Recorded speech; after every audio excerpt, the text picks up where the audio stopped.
শত্রুর জবান বন্ধ করার তদবির। শত্রুর জবান বন্ধ করার তদবির বন্ধুগণ খুবই একটি পরীক্ষিত তদবির।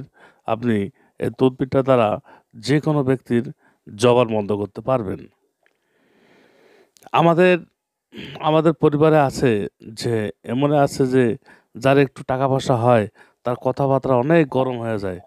তার কথাবার্তার সাইজ অন্যরকম হয়ে যায়। বাড়িতে একটা মেয়ে মানুষ ছেলের বউকে খুব অত্যাচার, অন্যায় অত্যাচার, মানে তার সাথে পারা যাচ্ছে না। আপনি এই অবস্থায় যদি এই তদবিরটা করেন, খুব সহজ একটা তদবির, খুব সহজ।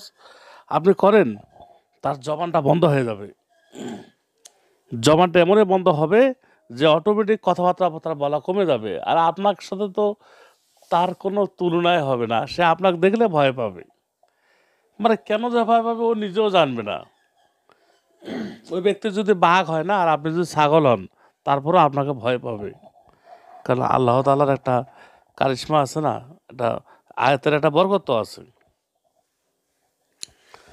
আপনি করবেন কি, শনিবার দিনে কোনো একটা ইয়ে নিয়ে আসবে, ইট নিয়ে আসবে, ইট।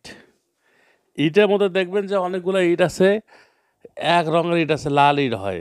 কিন্তু কিছু ইট আছে আবার কালো আছে, লাল আছে, ওইটাকে পোড়া ইট। পোড়া ইটটা নেবেন না, যেটা অপোড়া, যেটা পড়ে নাই, মানে পুড়ছে কিন্তু ইটটা সম্পূর্ণ লাল হয়ে গেছে।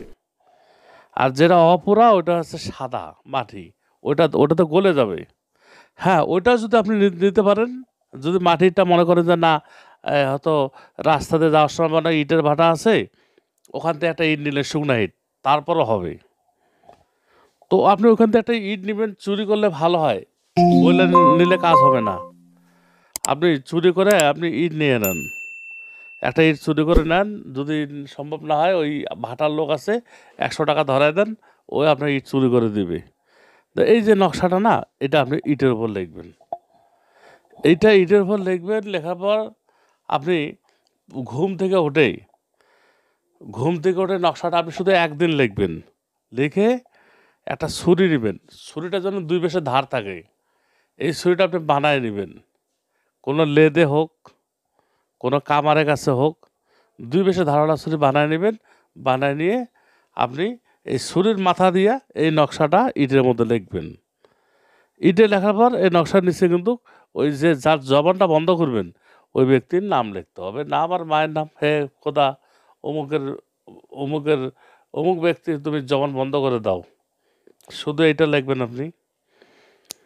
লেখার পর করবেন কি, সূরা কাউসার, সূরা কাউসার পড়বেন, বিসমিল্লাহ পড়বেন না।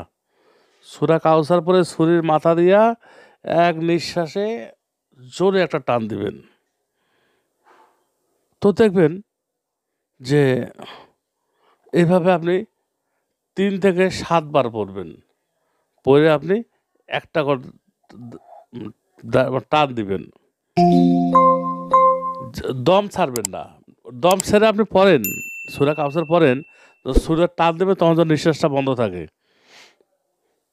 টান দেন।